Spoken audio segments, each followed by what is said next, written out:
I sat in that mahogany-paneled law office in downtown Reno watching my stepmother Sandra grip Tyler's hand while the lawyer cleared his throat. My father, looking frail but determined in his wheelchair, stared directly at me as the words left the attorney's mouth. The entire Lake Tahoe estate, valued at $12 million, goes to my son Tyler Matthews. The room erupted in cheers. Sandra actually clapped.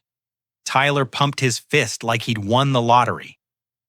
Everyone turned to see my reaction, expecting tears or rage. Instead, I just smiled and looked straight at the lawyer. "You really don't know, do you?" The lawyer's face dropped. Color drained from his cheeks.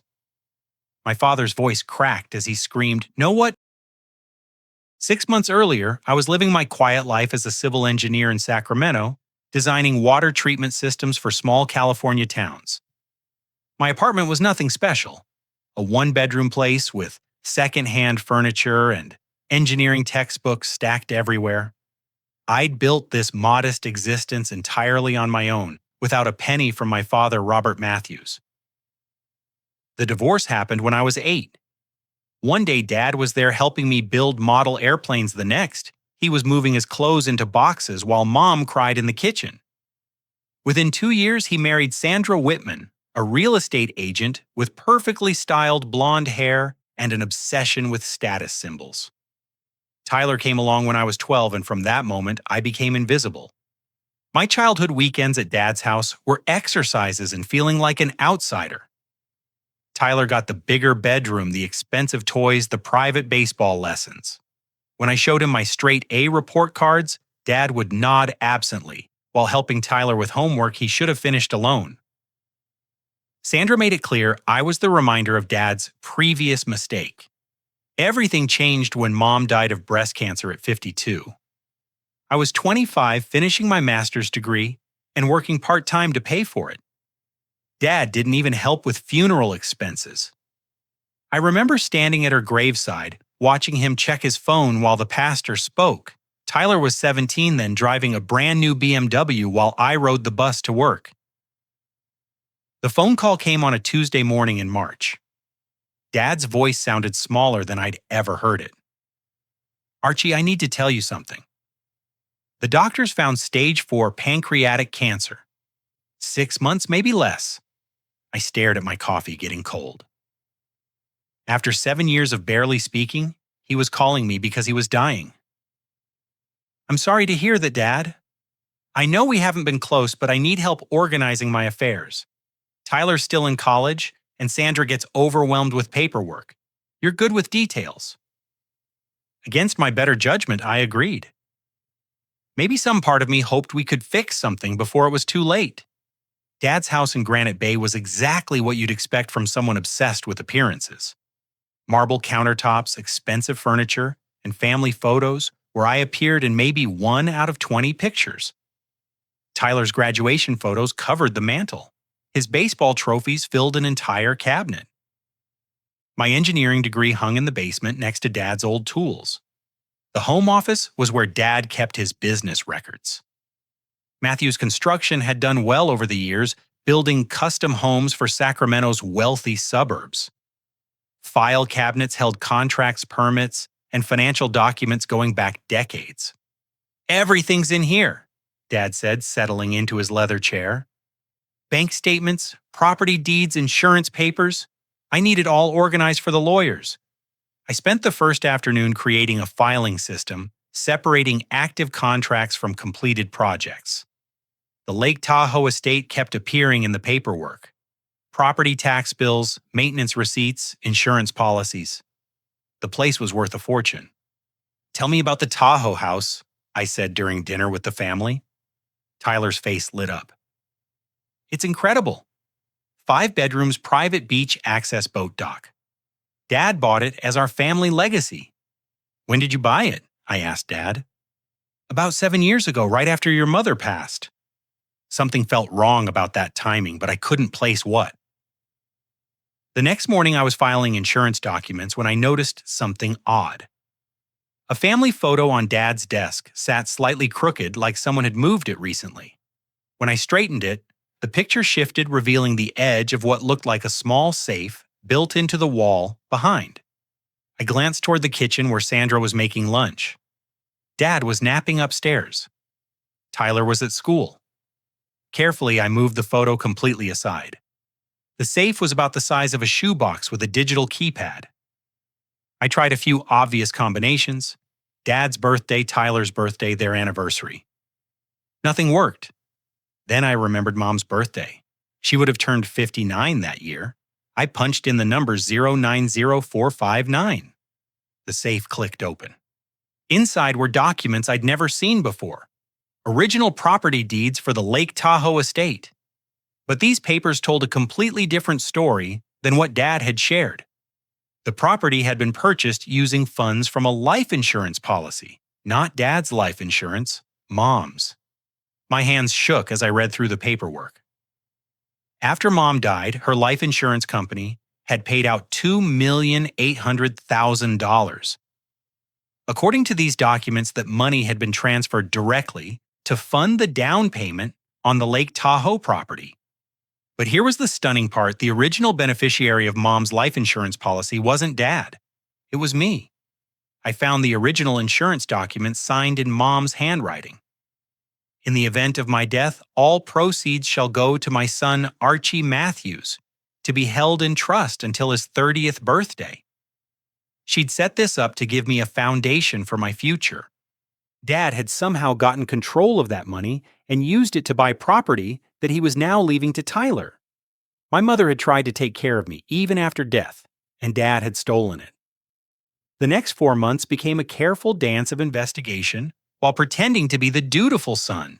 Every morning I'd drive from Sacramento to Granite Bay, spend the day organizing paperwork, and return home to research what I'd discovered. My first stop was downtown Sacramento, to the office of David Morrison, Mom's former attorney. Morrison was in his 70s now, with white hair and gentle eyes that reminded me of my grandfather. "Archie," he said, rising from behind a desk covered in legal briefs. "I was so sorry to hear about your father's diagnosis. How are you holding up?" "Actually, Mr. Morrison, I'm here about my mother's life insurance policy." His expression grew serious. "What about it?" I showed him copies of the documents I'd found. Morrison studied them carefully, then pulled out a thick file from his cabinet. "Your mother was very specific about her wishes," he said quietly. "She wanted to ensure your future was secure regardless of what happened with your father's remarriage. She set up that policy specifically for you." "Then how did Dad get the money?" Morrison's jaw tightened. "Shortly after your mother's death, your father presented documents claiming to be your legal guardian with financial power of attorney. Since you were still finishing school in 25, and he was your father, the insurance company released the funds to him for your benefit." "But I never signed any power of attorney." "No, you didn't." Morrison opened another file. "I have the original documents here. Your father's signature is legitimate, but yours appears to be forged." The room felt like it was spinning. "So he stole my inheritance and used it to buy property for Tyler." "That's what it looks like. Your mother would be heartbroken." Morrison helped me contact the insurance company to get complete records. The paper trail was clear. Mom's $2,800,000 had been transferred to an account controlled by Dad, then immediately used for the Lake Tahoe property purchase. But Morrison suggested we dig deeper. If he falsified documents, once there might be other irregularities. I hired a private investigator named Jessica Warren. She was in her 40s with short brown hair and the focused intensity of someone who'd spent years uncovering other people's secrets. "Family financial fraud is more common than people think," Jessica explained during our first meeting. "Usually it starts small and escalates. If your father took that insurance money, he might have been manipulating other assets too." Jessica's investigation revealed the scope of Dad's deception. He'd created fake bank statements showing that Sandra had contributed the down payment for the Lake Tahoe house. These forged documents made it appear that Sandra's money, not Mom's insurance, had funded the purchase. The property transfer papers had been backdated and notarized by someone who'd never actually witnessed the signatures. Dad had essentially created a fictional version of events where Sandra was the financial contributor, making Tyler's inheritance seem legitimate. But Jessica found something even more disturbing. For the past 2 years, Tyler had been systematically draining money from Dad's business accounts. "Look at these patterns," Jessica said, spreading bank statements across her desk. Every few weeks, Tyler withdraws large amounts of cash or transfers money to accounts we can't trace. He's taken over $500,000. The withdrawals always happened when Dad was receiving chemotherapy and too sick to monitor the business closely. Tyler had learned Dad's banking passwords and was quietly moving money offshore. "He's preparing for something," Jessica said. "This isn't random spending. He's building a nest egg." I thought about Tyler's confidence lately, the way he talked about our family legacy and his plans after graduation. He wasn't just expecting to inherit, he was actively stealing what he could before Dad died. Jessica dug deeper into the offshore accounts. Tyler had been working with Sandra to move money through a complex network of shell companies. They'd opened accounts in the Cayman Islands and Switzerland, slowly transferring assets where they'd be difficult to recover. "Your stepmother isn't just enabling this," Jessica explained, "she's orchestrating it." These account setups require sophisticated financial knowledge. Sandra's been planning this for years. The final piece of the puzzle came from Patricia Williams, a bank official who'd worked with Dad's accounts for over a decade. Patricia was hesitant to share information at first, but Jessica's credentials convinced her to cooperate. "Mr. Matthews has been acting strangely lately," Patricia admitted. "He's been making large transfers without his usual careful consideration. When I asked about them, he seemed confused about the details." Patricia pulled up account records on her computer. "See these transactions? They're consistent with someone else having access to his accounts. The timing patterns don't match his usual business habits." The evidence was overwhelming. Tyler wasn't just the favored son waiting for his inheritance. He was actively stealing from Dad while planning to inherit everything legitimately. If Dad died as expected, Tyler would get the business, the property, and all remaining assets while keeping the money he'd already stolen hidden offshore. But the most shocking discovery came when Jessica ran deeper background checks on Tyler's recent activities. "Archie, you need to see this," Jessica said during our final meeting. "I've been tracking Tyler's purchases over the past 6 months. Look at what he's been buying."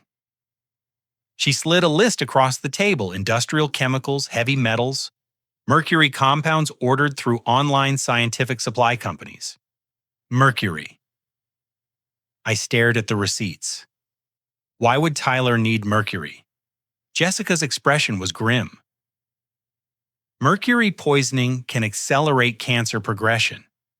In small doses over time, it can make someone's condition deteriorate much faster. My blood went cold. "You think Tyler is poisoning Dad?" "The timing matches your father's recent decline. Mercury poisoning symptoms mimic and worsen cancer symptoms. If Tyler's been adding small amounts to your father's food or medication, it would explain why his condition has been progressing faster than doctors expected." I thought about Tyler's newfound helpfulness around the house, his eagerness to prepare Dad's meals and organize his medications, the way he'd volunteered to handle Dad's vitamin supplements. "Your father probably has months left to live naturally," Jessica continued. "But if Tyler's accelerating the process, he might only have weeks. Tyler wants him to die quickly before anyone can investigate the missing money or question the inheritance. Tyler wasn't just stealing Dad's money, he was trying to kill him." The revelation about Tyler's attempted murder sent me into a state of controlled panic. Every instinct screamed to confront him immediately, but I forced myself to think strategically. If I was wrong, I'd destroy what little relationship remained with my family. If I was right, Tyler might escalate to more direct methods. I decided to dig deeper into the family history, starting with Mom's side. I'd always known her family had been in construction, but I'd never understood the full scope of their business. A trip to the Sacramento County Records Office revealed the truth. Morrison & Sons Construction had been one of Northern California's most successful building companies from 1960 through 1990. They'd built shopping centers, office complexes, and residential developments throughout the region. Mom's father, James Morrison, had built the business from nothing. Her brother, Michael, had run operations until a heart attack killed him in 1991. When Mom inherited her share of the company, she'd been the primary stakeholder. But here's what I'd never known: Dad hadn't started his own construction company. He'd married into Mom's family, business learned their techniques and client relationships, then gradually pushed the Morrison family out. I found the incorporation papers for Matthew's Construction. Dad had formed his company just 6 months after Mom's brother died, using equipment and client lists from Morrison and Sons. He'd essentially stolen the family business after gaining Mom's trust through marriage. The Lake Tahoe property had special significance too. It had been James Morrison's dream retirement home, a place he'd planned to build before his death. Mom had inherited the land and Dad had convinced her to sell it to fund their family's future. But instead of selling it, he'd kept the property and used Mom's insurance money to build the house her father had envisioned. Every piece of our family's wealth had been built on the foundation of Mom's family legacy, which Dad had systematically claimed as his own. But Tyler's role in the current conspiracy went beyond simple theft. I started paying closer attention to his behavior during family dinners, and patterns emerged that chilled me. Tyler had been recording conversations with Dad for months. I discovered this when I arrived early one evening and heard voices from Dad's study. Through the slightly open door, I watched Tyler holding his phone while Dad talked about his will and his concerns about leaving enough for Tyler's future. "I just want to make sure you're set for life," Dad said weakly from his chair. "Dad, you've been so generous already," Tyler replied, his voice dripping with false modesty. "I know Archie might feel left out, but you and I both know he's never really been part of this family." The recording continued for 20 minutes, with Tyler skillfully guiding Dad to say negative things about me. He mentioned how I rarely visited, how I seemed resentful about Sandra, and how I never showed appreciation for family sacrifices. Later, I discovered Tyler had been editing these recordings, creating audio clips that made Dad sound like he was complaining about my ingratitude and selfishness. Tyler had played these edited versions for Sandra and other family members, building a narrative that I was bitter and undeserving. The manipulation went deeper than I'd imagined. Tyler had been systematically destroying my reputation within the family for years, preparing the ground for Dad to justify cutting me out of the inheritance completely. Sandra's role became clearer too. During family gatherings, I started noticing how she steered conversations toward Tyler's accomplishments and my perceived failures. She'd bring up Tyler's college achievements while mentioning how I chose to go to a state school. She'd praise Tyler's social skills while suggesting I was always too serious and antisocial. But Sandra's cruelest comments were about Mom.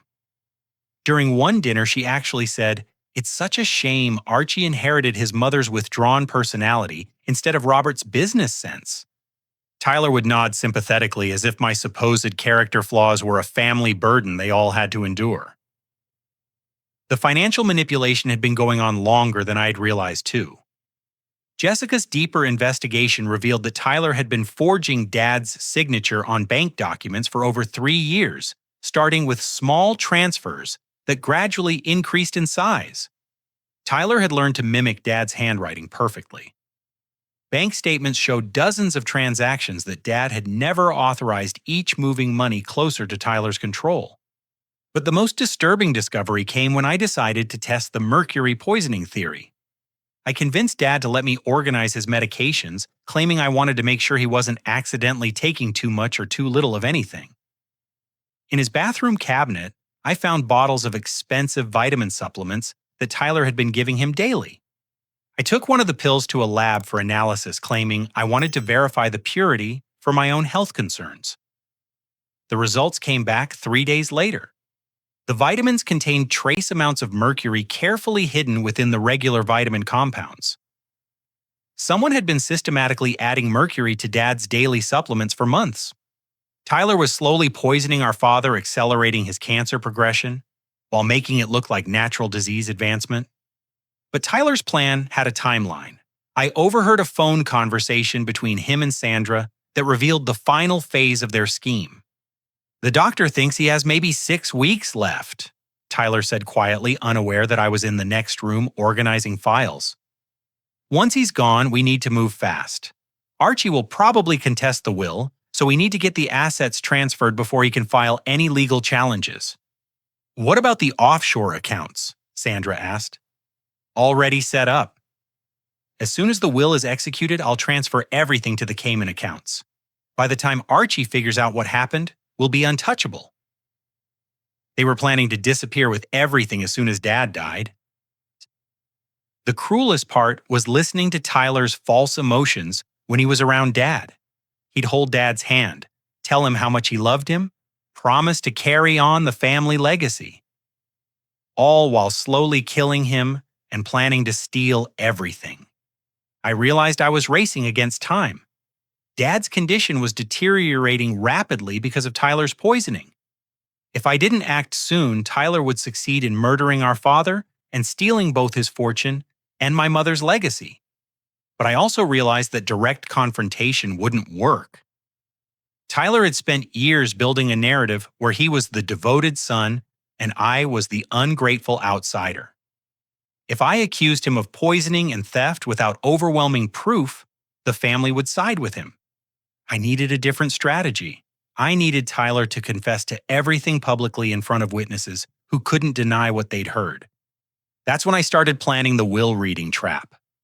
The mercury poisoning discovery created an immediate moral crisis. Every day I delayed action, Tyler was slowly killing our father. But if I acted too quickly without sufficient evidence, Tyler would destroy any proof and probably accelerate his timeline.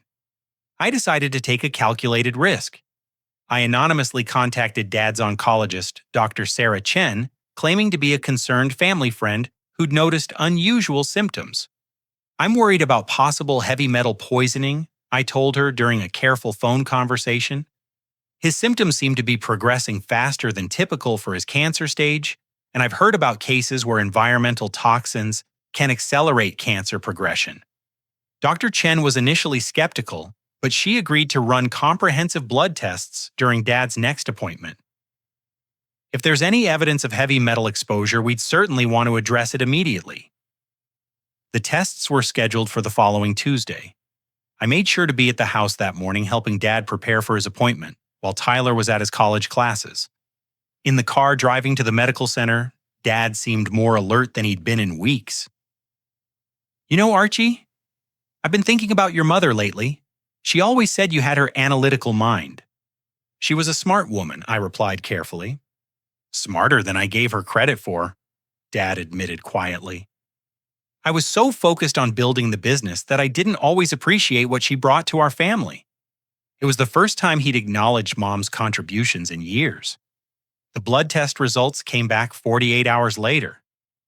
Dr. Chen called Dad with the news, but she also requested an immediate family meeting. "Mr. Matthews, we found concerning levels of mercury in your blood," she explained to Dad, Sandra, Tyler, and me in her office. "This type of heavy metal poisoning can significantly worsen cancer symptoms and accelerate disease progression." Tyler's face remained perfectly composed, but I caught a slight twitch in his left eye. "Where could mercury exposure come from?" Sandra asked with convincing concern. "It could be environmental," Dr. Chen said. "Old thermometers, certain fish industrial exposure. But these levels suggest consistent exposure over several months." Tyler played his role perfectly. "Dad, have you been eating a lot of fish lately? I read that some types can have mercury." "We need to eliminate the source immediately," Dr. Chen continued. "I'm prescribing chelation therapy to remove the mercury from your system. If we can stop the exposure, your condition should stabilize." That evening, I watched Tyler's behavior carefully. He seemed agitated, checking his phone constantly and making quiet calls from the backyard. I'd already planted a small recording device in Tyler's car, hidden under the passenger seat. The audio quality wasn't perfect, but it was clear enough to capture conversations. 2 days later, my patience was rewarded.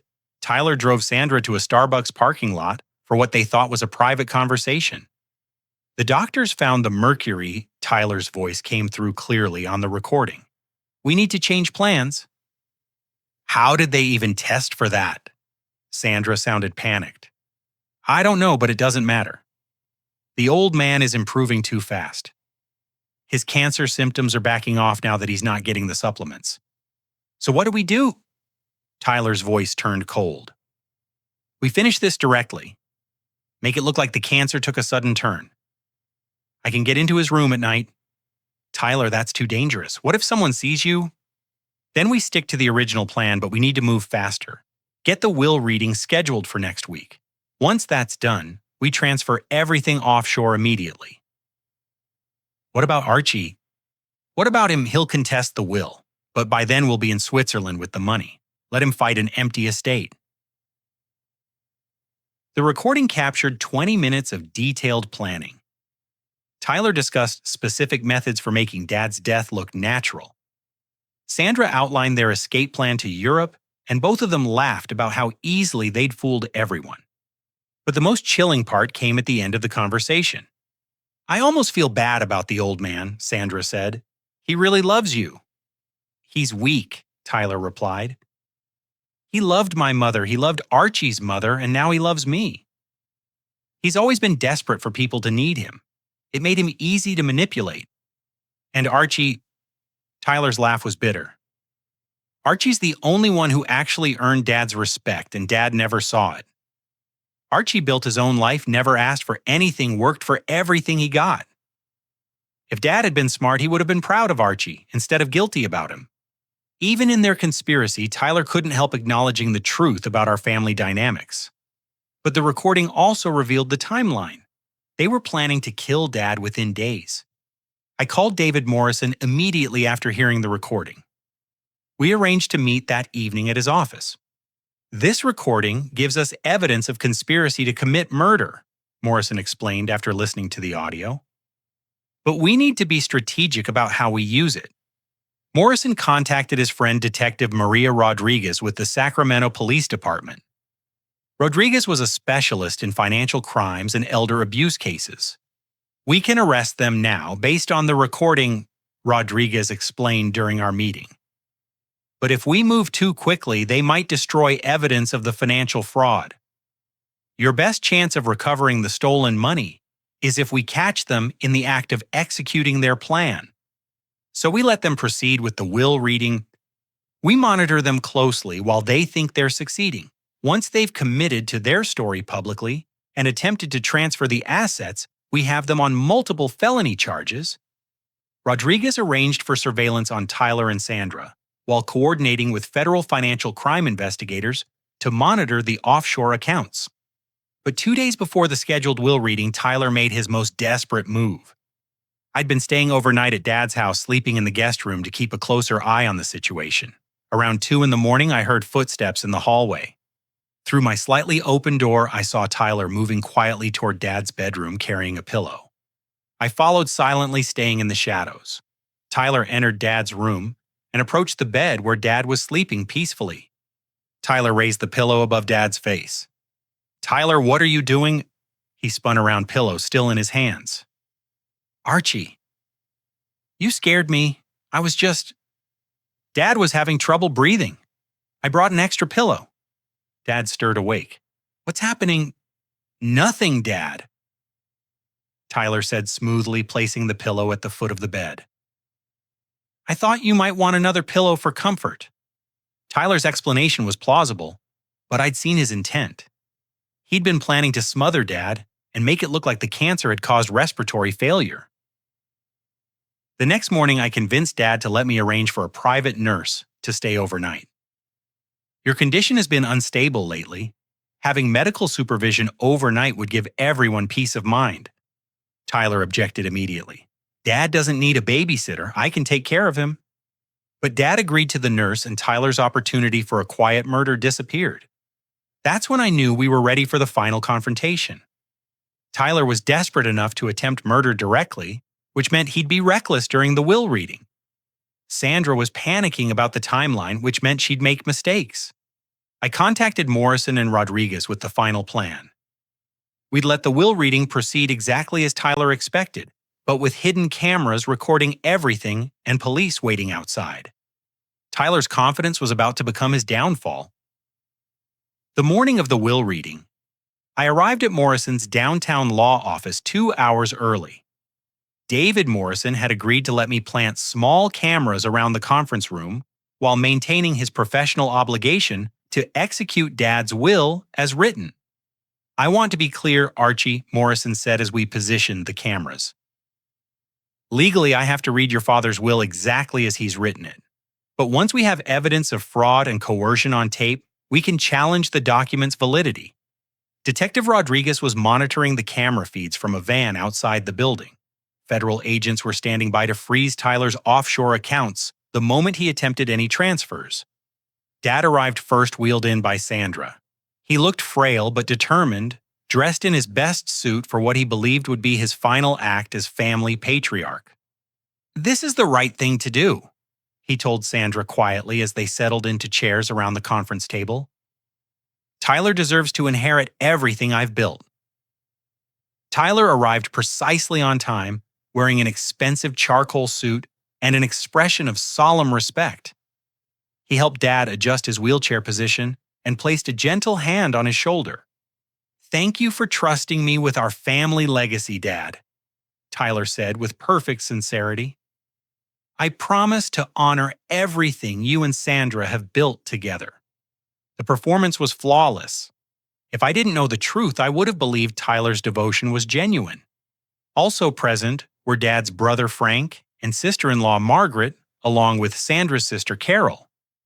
The extended family had come to witness what they expected to be a straightforward transfer of wealth to the beloved younger son. Morrison began the reading with the standard legal language about Dad's sound mind and intentions. Then he moved to the specific bequests. "To my wife Sandra, I leave the family home in Granite Bay, along with all furnishings and personal effects plus a cash settlement of $500,000. Sandra squeezed Tyler's hand, smiling with satisfaction. "To my brother Frank, I leave my classic car collection and $50,000 in appreciation of his lifelong friendship." Frank nodded with genuine emotion. "Thank you, Robert. That means the world to me." Morrison continued through smaller bequests to other family members, building toward the main inheritance. "To my son Tyler Matthews, I leave the entirety of Matthews Construction Company, including all business assets, client contracts, and real estate holdings. Additionally, Tyler inherits all remaining cash assets investment portfolios and the Lake Tahoe estate property." Tyler's face showed perfect surprise and humility. "Dad, I'm honored. I'll make you proud." The total value of Tyler's inheritance is approximately $14 million, Morrison continued. "This includes the Lake Tahoe property, valued at $12 million, the business assets valued at $1.5 million, and liquid assets of $500,000. The room buzzed with congratulations. Frank clapped Tyler on the back. Carol hugged Sandra. Everyone was celebrating Tyler's good fortune. Then Morrison reached the final section. "To my older son Archie Matthews, I leave my father's pocket watch and my personal collection of tools in recognition of his independent spirit and his choice to build his own life separate from our family business." The room fell silent. Dad's brother Frank looked uncomfortable. Margaret shifted in her seat. The message was clear. Archie got meaningful but essentially worthless sentimental items. Tyler stood up and made a speech that would have won an Academy Award. "I know this might seem unfair to some people." He began looking directly at me. "But Dad and I have talked extensively about this decision. Archie has always made it clear that he doesn't want to be part of our family business. He's built his own successful career and has never shown interest in Dad's legacy." Tyler's voice grew stronger, more confident. Real family means being present, being supportive, being willing to sacrifice for each other. I've spent years helping Dad with his business, caring for him during his illness, and proving that I understand what family responsibility means. Sandra nodded along supportively. Frank and Margaret looked convinced by Tyler's reasoning. Archie is welcome to be part of our extended family, Tyler continued, but inheritance should go to the person who's earned it through loyalty and dedication. I think everyone in this room knows I've been the son who's truly been there for Dad. The family members murmured agreement.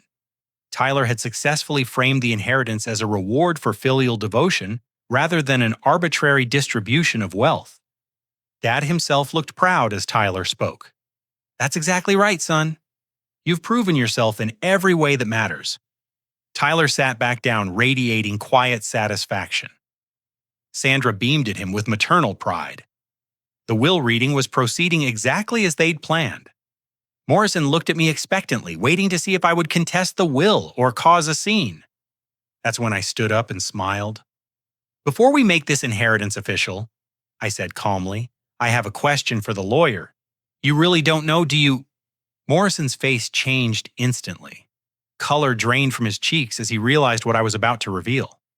Dad's voice cracked with confusion and rising anger. No, what are you talking about? Tyler's confident expression flickered with the first hint of uncertainty. Dad, I said, still smiling. Before Tyler inherits $12 million worth of property, don't you think everyone should know where the money for that property actually came from? The silence in the room was deafening. Tyler's face had gone pale, but he was still trying to maintain his composure. Archie, what are you talking about? Dad asked, his voice rising. This is not the time for whatever grievances you... The Lake Tahoe property was purchased using Mom's life insurance money. I said clearly, looking directly at Dad. $2,800,000 that she left specifically to me. Frank's jaw dropped. Margaret gasped audibly. Sandra started shaking her head frantically. That's ridiculous, Tyler said quickly. Dad bought that property with savings from the business and Sandra's contribution. No. I interrupted, pulling out the original insurance documents. He bought it by forging my signature on a power of attorney and stealing my inheritance. David Morrison stood up from his position as will executor. Ladies and gentlemen, I need to inform you that this will reading has been recorded for legal purposes, and federal agents are currently reviewing evidence of fraud related to these assets. Tyler shot to his feet. This is insane, Dad. Don't listen to this. Archie is just bitter about being left out. Sit down, Tyler, I said calmly, because that's not even the worst part. I pulled out my phone and connected it to Morrison's conference room speakers. 2 days ago, I recorded a conversation between Tyler and Sandra. I think everyone should hear what your devoted son really thinks about this family. Tyler's face went white as his own voice filled the room through the speakers. The doctors found the mercury. We need to change plans. Sandra's voice followed. How did they even test for that? I don't know, but it doesn't matter. The old man is improving too fast. His cancer symptoms are backing off now that he's not getting the supplements. Dad's hands gripped the arms of his wheelchair. What supplements? What mercury? Tyler's voice continued from the recording. We finish this directly. Make it look like the cancer took a sudden turn. I can get into his room at night. Frank stood up abruptly, his chair falling backward. Jesus Christ, Tyler. Are you talking about killing your father? The recording played Tyler's detailed discussion of offshore accounts, their escape plan to Europe, and Sandra's confession about forging bank signatures. But the most devastating moment came when Tyler's voice spoke the final truth. He's weak. He loved my mother, he loved Archie's mother, and now he loves me. He's always been desperate for people to need him. It made him easy to manipulate. Dad's face crumpled as he heard his beloved son describe him as weak and easy to manipulate. Sandra tried to run for the door, but Morrison had locked it when the recording started playing. You can't use a recording made without our consent, she screamed. Actually, Detective Rodriguez said as she entered the room with 2 other officers, We can use it as evidence of conspiracy to commit murder and elder abuse. Tyler made one last desperate attempt at damage control. Dad, this is all fake. Archie is lying. He's always been jealous of our relationship. Dad's voice cut through Tyler's protests with quiet fury. Show me the mercury. What? The supplements you've been giving me. Show me the mercury. Tyler's mouth opened and closed silently.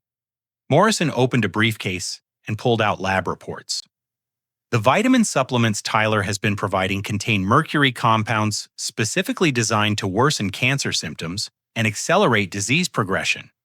Dad stared at Tyler with an expression I'd never seen before. Not anger, not disappointment, complete and utter devastation. You've been poisoning me. Tyler's composure finally cracked completely. Dad, I can explain. You've been killing me while telling me how much you love me. It wasn't supposed to hurt, I just needed the timeline to work. Tyler realized too late that he just confessed to attempted murder in front of witnesses and recording equipment. Detective Rodriguez stepped forward with handcuffs. Tyler Matthews, you're under arrest for attempted murder, elder abuse, financial fraud, and conspiracy to commit murder. As Tyler was being handcuffed, he made one final desperate revelation. Wait, you want to know the truth? Sandra and I have been together for 2 years. This whole thing was her idea.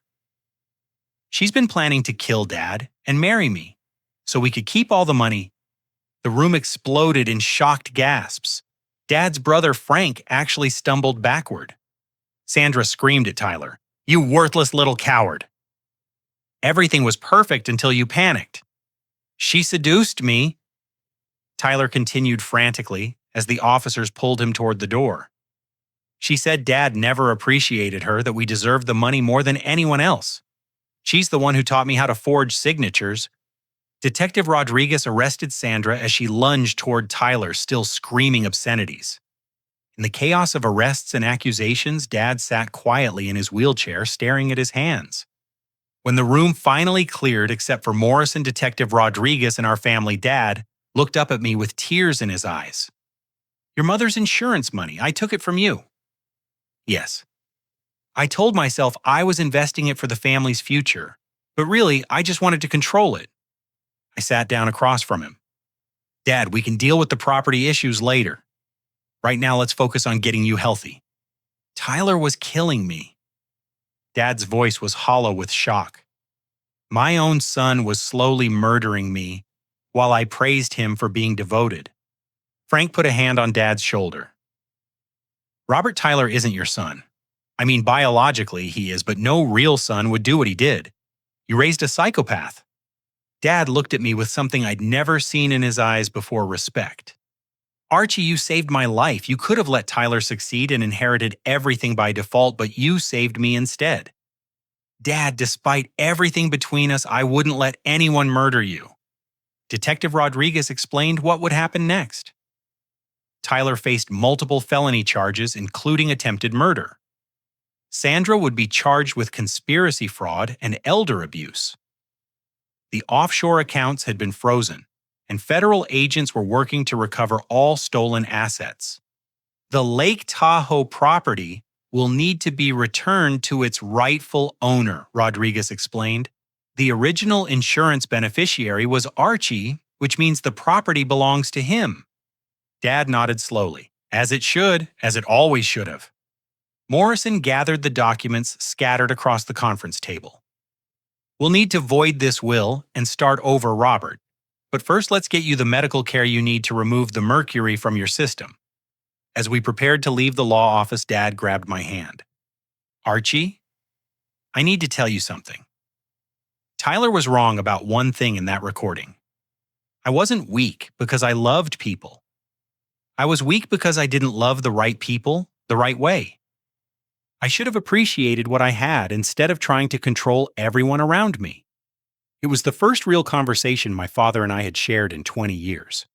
6 months later, I stood on the dock of the Lake Tahoe estate, watching the sunrise paint the mountains in shades of gold and pink. The property was finally legally mine, but more importantly, it had become something Mom would have been proud of.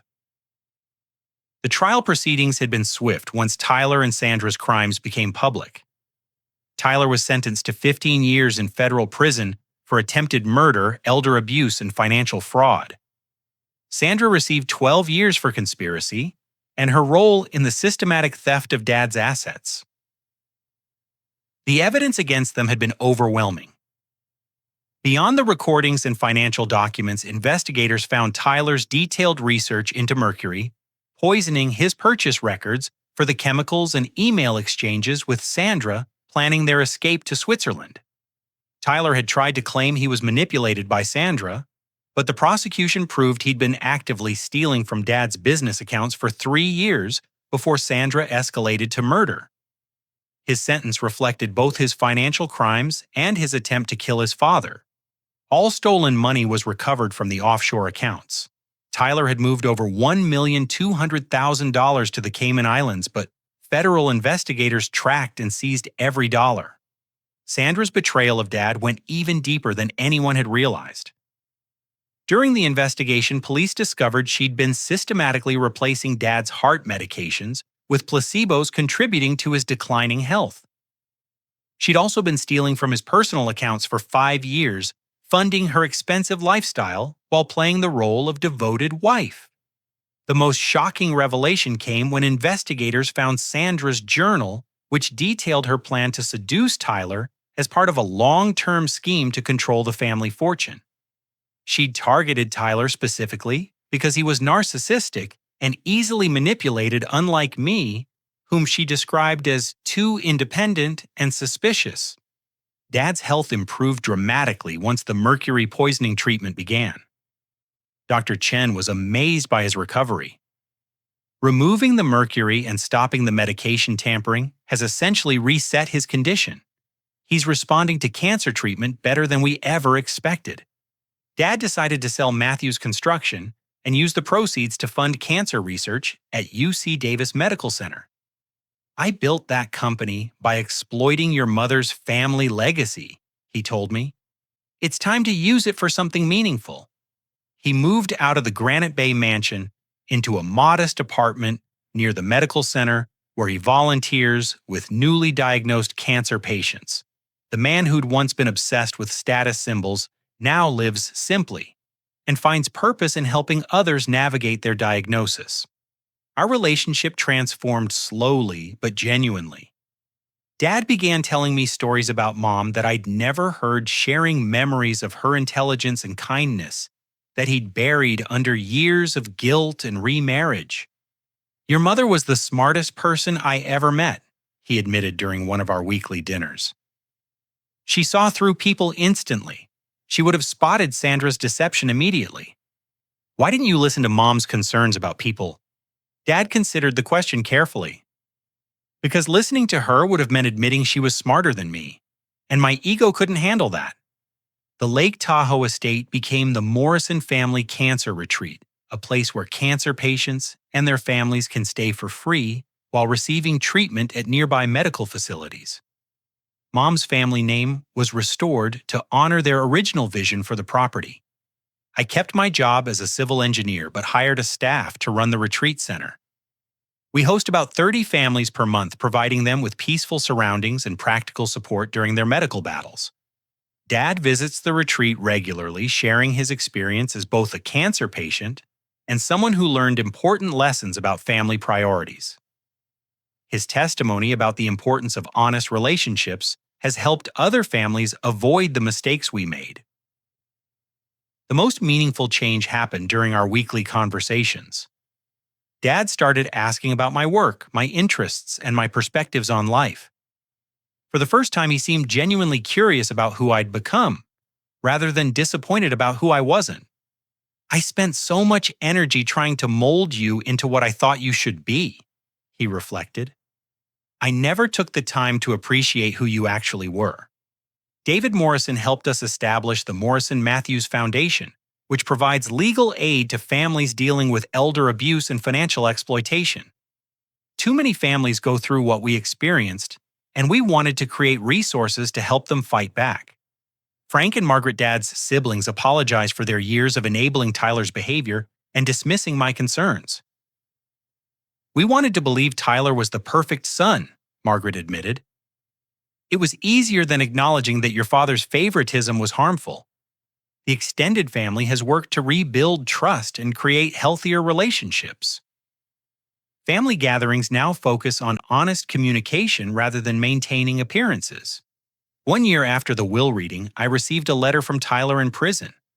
He'd written to apologize and ask for forgiveness. The letter revealed that he'd finally begun to understand the magnitude of his crimes.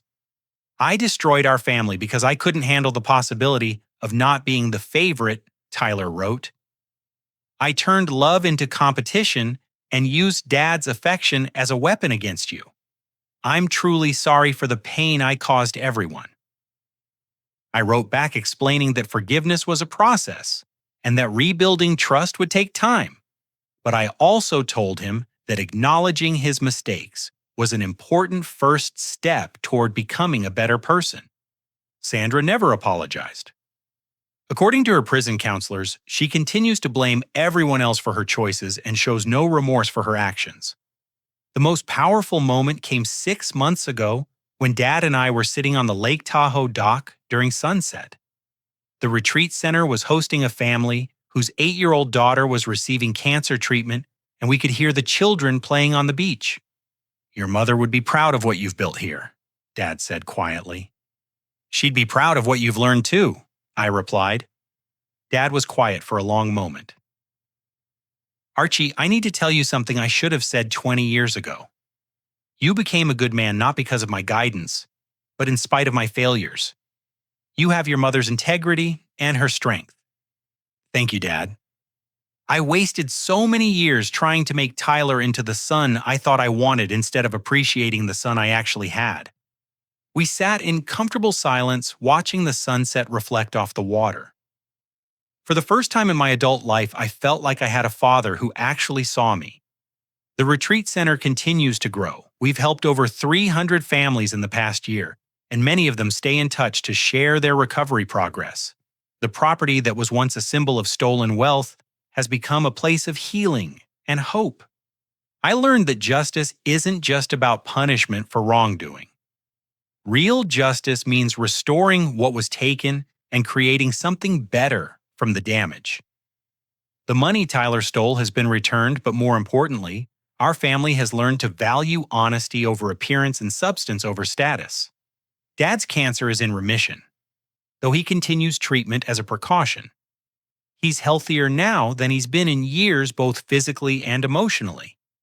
Removing the toxic influences from his life, literally and figuratively, gave him a chance to become the person he was meant to be. The Morrison Matthews Foundation has helped 12 families successfully prosecute cases of elder abuse and financial exploitation. Each victory reminds us that standing up for truth, even when it's difficult and painful, creates positive change that extends far beyond our personal situation. Most importantly, I've learned that family isn't defined by blood relationships or inheritance rights. Real family is built on mutual respect, honest communication, and the willingness to support each other through difficult times. Dad and I will never have a perfect relationship. Too much damage was done over too many years. But we have something genuine now built on truth rather than obligation.